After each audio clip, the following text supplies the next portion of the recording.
All right, everyone, welcome to week number 5 of your fall 2018 class reference sources and services. And this is course number 7314.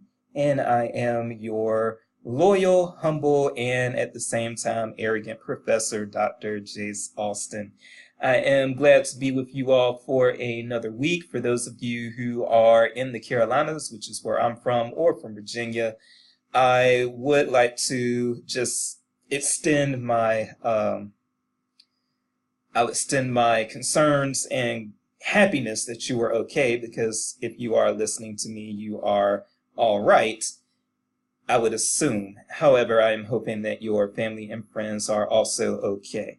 I'm going to try to keep this video this week to 10 minutes or less. So if I say 10 minutes, it'll end up being 12 minutes, I guess. But let's see how this goes. Let's get into it. The first thing that I wanted to do was just note that there are no questions for me on the discussion board as of 7 p.m. Central Time on September the 17th.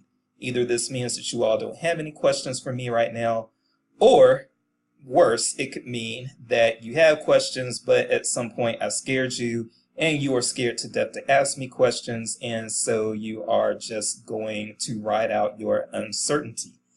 Please don't be scared of me. I am very approachable and very friendly, and I am very much willing to answer any questions you have about this class, because if you have questions, it's probably likely that some of your classmates have had the same questions. All right, second thing is second. So one thing that I want you all to know is that the course content for this week, which is virtual reference practice, I'm sorry, not virtual reference practice, but virtual reference, that is going to be also the topic of your second assignment, which is a virtual reference practice / paper. So the readings for this week are particularly crucial, and the reason for that is because you are going to be doing a whole assignment on this topic. So reading what's in your module for this week is going to lay some of that contextual foundation and framework for that assignment that you will be doing, and that assignment is going to be due on October the 14th. The assignment should be visible very shortly. I'm going to publish the assignment within the next few days. It actually may already be published, but I'm going to double check on those permissions. I have not made any recent modifications to the assignment, so whatever you see right now should be what you are going to turn in. Okay, so as always, your assigned required readings are in your module, as well as any textbook readings that you've been assigned for any particular week. Those are also required. So what you're seeing now is optional, but if we are keeping on topic, then ALA does have a virtual reference page. Virtual reference, a selected annotated bibliography. And if you are looking for that, you can go to www.ala.org/tools/virtual-reference-selected-annotated-bibliography. And what you're going to see here, you are going to see some of the various things that have been written about virtual reference over the course of the years. And most of this stuff is actually going to be written, when I say over the years, I guess it is 2018. Most of it is written after the year 2000, if not all of it. I don't think that virtual reference, the way we think of it now, was really a thing until the early 2000s.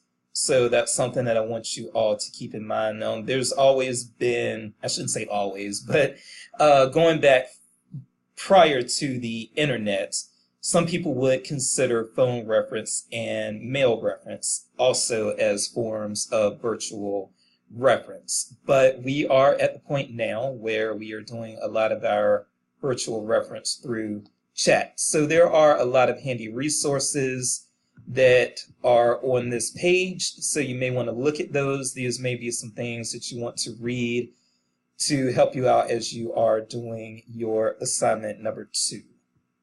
Okay, so as you all know, I kind of share a little bit every lecture, just kind of try to say some things that hopefully get you guys to start thinking out of the box a little bit and start thinking as information professionals a little bit. So what I'm going to talk about today is going to be a little bit of a personal experience of mine, but more so than that, just something that may be a bigger problem than what we are realizing. So for one thing, if you don't know what this is Access World News that you're seeing on your screen right now.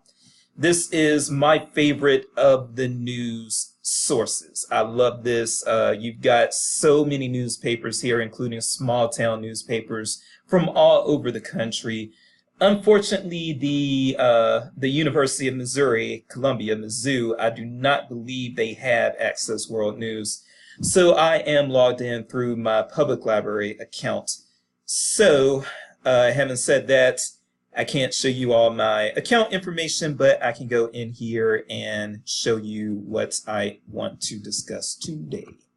So we are going to go into Access World News.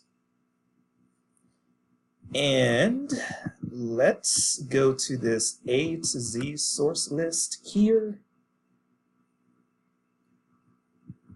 This video is not going to be under 10 minutes, I lied to y'all.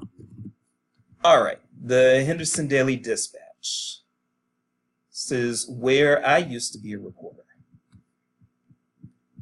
And I am going to type in Yahoo Answers. Let's see how this works.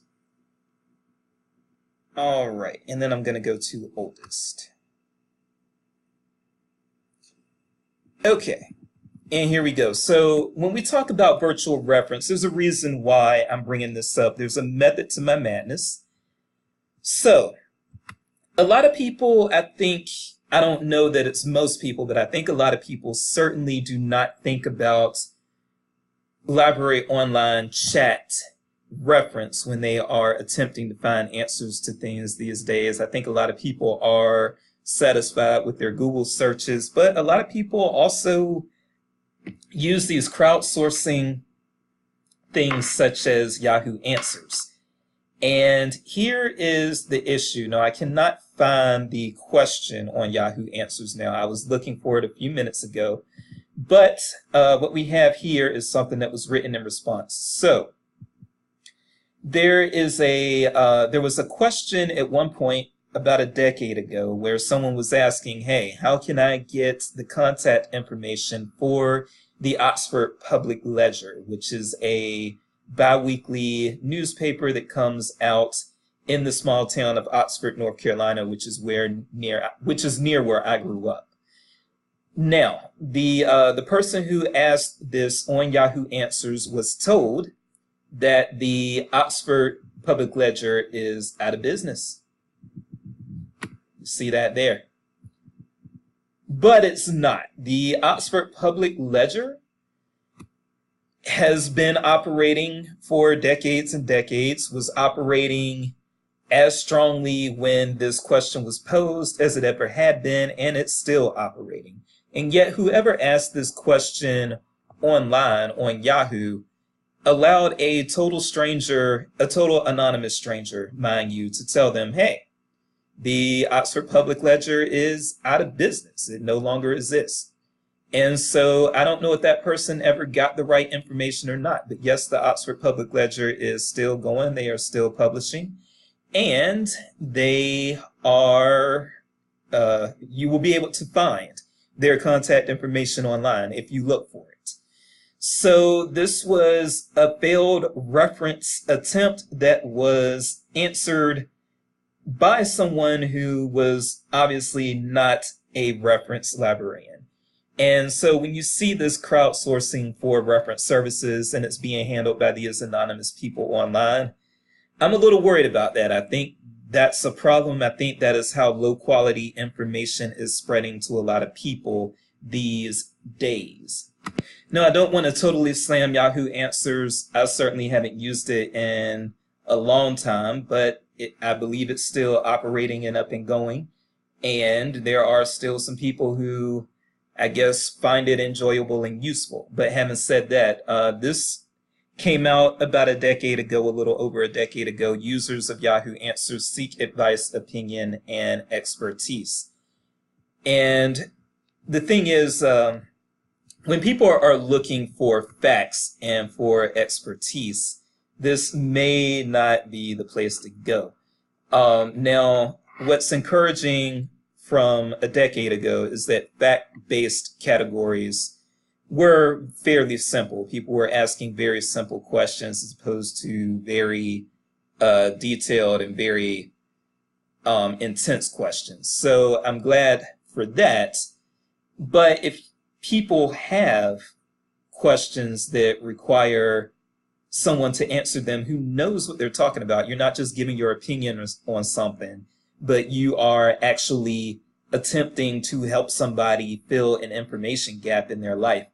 If that is what you've got going on, then Yahoo Answers may not be the best outlet, and we've got to figure out a way. I don't know how to do it, but maybe someone in this class does. But we've got to figure out a way to steer people to virtual reference resources such as a library chat, as opposed to things like Yahoo Answers. And with library chat, one of the things that you have going for you is that you're not dealing with someone who's a complete stranger. You may not know that person personally, but that person is somebody who is employed by a library. So one thing that I want you to kind of keep in mind is that I think that we have a battle that we're fighting in the information profession, and that is to try to steer people away from low quality information. And one of the ways that we've got to do that is that we as librarians have to figure out how we can take command of the virtual reference business. Don't get me wrong, not Yahoo, but Google is great, Bing is great, all these search engines are great. I'm not knocking them, but when you have questions that require expertise, I hate to see those questions end up on things like Yahoo Answers, because those people are ultimately not accountable to you or anyone else. So we got to figure out how to corner this market. Hopefully you guys may have some ideas, but this is something that we as information professionals contend with, and hopefully we are going to figure this out. So that's going to do it for me for right now. Thank you all. Enjoy the readings. Enjoy the discussion posts. I've enjoyed the discussion posts. I do want to make that clear. So holla at your boy. Have a good week.